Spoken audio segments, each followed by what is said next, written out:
दिल्ली के चुनावी मैदान में लेकर आते हैं और आपको यह बताएंगे कि बीजेपी ने इस बार दिल्ली के चुनाव में कौन सा नया चुनावी फॉर्मूला बनाया है। एक नया फॉर्मूला बनाया है जिसे आप MMY फॉर्मूला कह सकते हैं। MMY, इनमें M का मतलब है मोदी का विकास, दूसरे M का मतलब है मुफ्त की रेवड़ियां और Y का मतलब है योगी का हिंदुत्व। तो ये ट्रिपल एक्शन फॉर्मूला जो बनाया है बीजेपी ने केजरीवाल का सामना करने के लिए, उसमें मोदी का विकास भी है, मुफ्त की रेवड़ियां भी हैं और योगी का हिंदुत्व भी है। बीजेपी कह रही है कि अगर लोग उसे वोट देंगे तो उन्हें प्रधानमंत्री मोदी का विकास मिलेगा, अरविंद केजरीवाल की पुरानी वाली रेवड़ियां और ज्यादा मीठी होकर मिलेंगी और दिल्ली के लोगों के पास मुख्यमंत्री योगी आदित्यनाथ का हिंदुत्व भी होगा। यह एक ऐसा चुनावी त्रिकोण है जो दिल्ली के चुनाव में आम आदमी पार्टी के लिए एक बड़ी चुनौती बन सकता है।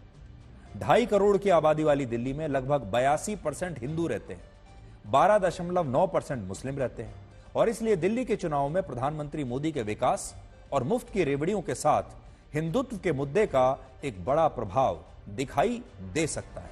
और इस बात को आज आप इन तस्वीरों से जरा समझिए।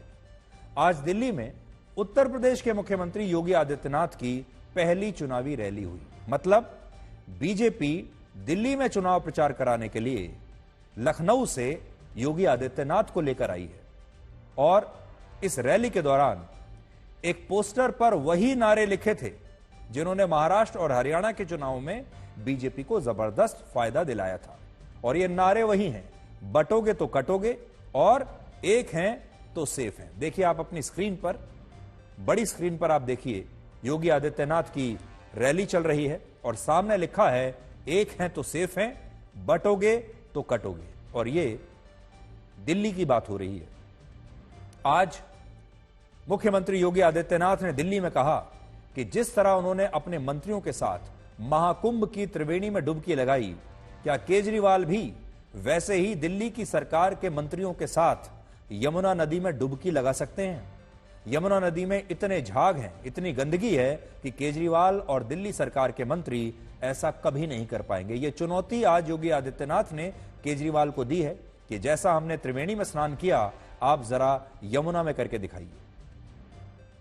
योगी आदित्यनाथ ने यह भी कहा कि वर्ष 2020 के दिल्ली दंगे आम आदमी पार्टी के पार्षदों और विधायकों की मिलीभगत से हुए थे और दिल्ली में आम आदमी पार्टी के नेता अपने घरों पर बांग्लादेश से घुसपैठ करके आए रोहिंग्या मुसलमानों को उनके आधार कार्ड बनवाकर बांट रहे थे।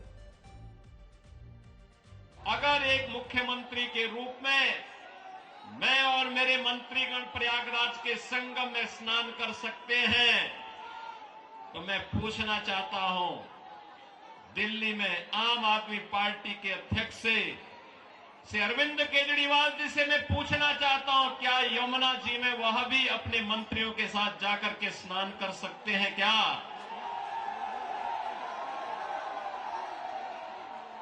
अगर उनमें नैतिक साहस है तो उनको इसका जवाब देना चाहिए। आम आदमी पार्टी ने एक सुनियोजित साजिश के अंतर्गत ओखला दिल्ली के अंदर उद्योग तो नहीं लगने दिए, कोई रुचि भी नहीं ली, लेकिन इसमें बांग्लादेशी घुसपैठियों को, रोहिंग्या को जरूर बसाने का काम किया है। आम आदमी पार्टी के नेताओं के घर में आधार बनाने की मशीन के माध्यम से आधार बांटे जाते हैं इन बांग्लादेशी घुसपैठियों को। दिल्ली के अंदर किस तरीके से दंगे करवाए गए और आम आदमी पार्टी के पार्षद और उनके विधायकों की संलिप्तता इस पूरे षड्यंत्र में सामने आई थी। ये लगातार राष्ट्रीय सुरक्षा के साथ खिलवाड़ कर रहे हैं। केजरीवाल की पूरी कोशिश है कि दिल्ली का जो पूरा चुनाव है वो दिल्ली के लोगों के जो लोकल मुद्दे हैं उनके आसपास रहे। दिल्ली का पूरा चुनाव दिल्ली के लोगों के लोकल मुद्दों पर लड़ा जाए। बीजेपी की कोशिश है कि लोकल मुद्दे तो रहें, लेकिन इनमें राष्ट्रीय मुद्दों की भी एंट्री होनी चाहिए। इसमें हिंदुत्व की एंट्री भी होनी चाहिए, इसमें राष्ट्रीय सुरक्षा की एंट्री होनी चाहिए, इसमें बांग्लादेशी घुसपैठियों की भी एंट्री होनी चाहिए और इसमें विकास के बारे में भी बात होनी चाहिए। और दिल्ली में भी डबल इंजन का जो फॉर्मूला है वो दिल्ली के लोगों के सामने पेश किया जाना चाहिए। पहले कहा जाता था कि अरविंद केजरीवाल का सामना बीजेपी तभी कर पाएगी जब वो भी मुफ्त की रेवड़ियां दिल्ली के लोगों को देगी। तो बीजेपी ने उसका काट निकाला। पहले जो रेवड़ियां अरविंद केजरीवाल दे रहे थे उन रेवड़ियों में बीजेपी ने और ज्यादा मिठास डाली, उन्हें और ज्यादा मीठा किया, उन्हें और ज्यादा बड़ा कर दिया। तो रेवड़ी बांटने में अब बीजेपी केजरीवाल से पीछे नहीं है, 2 कदम आगे है।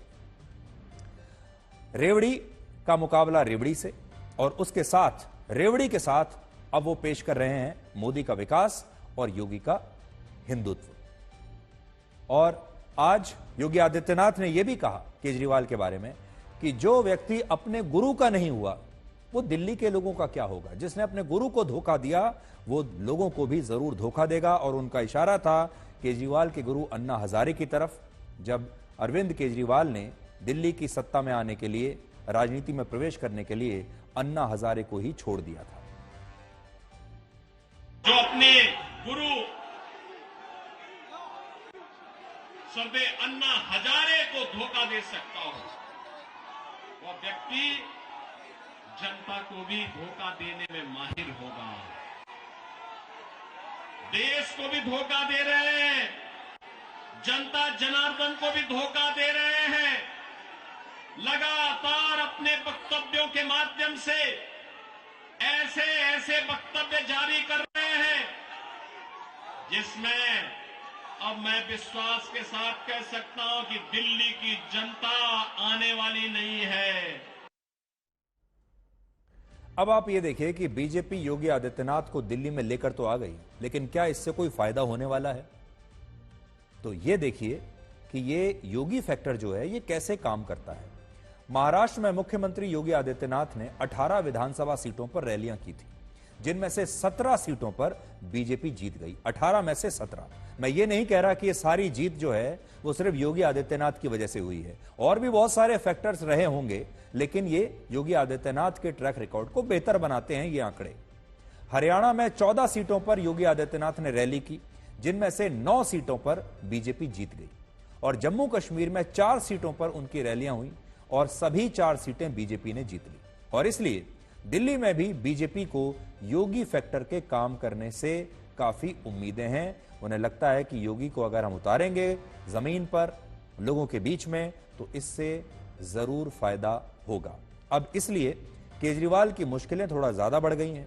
अभी तक तो वो सिर्फ रेवड़ियों की बात करते थे, लेकिन रेवड़ी के बदले रेवड़ी आ गई।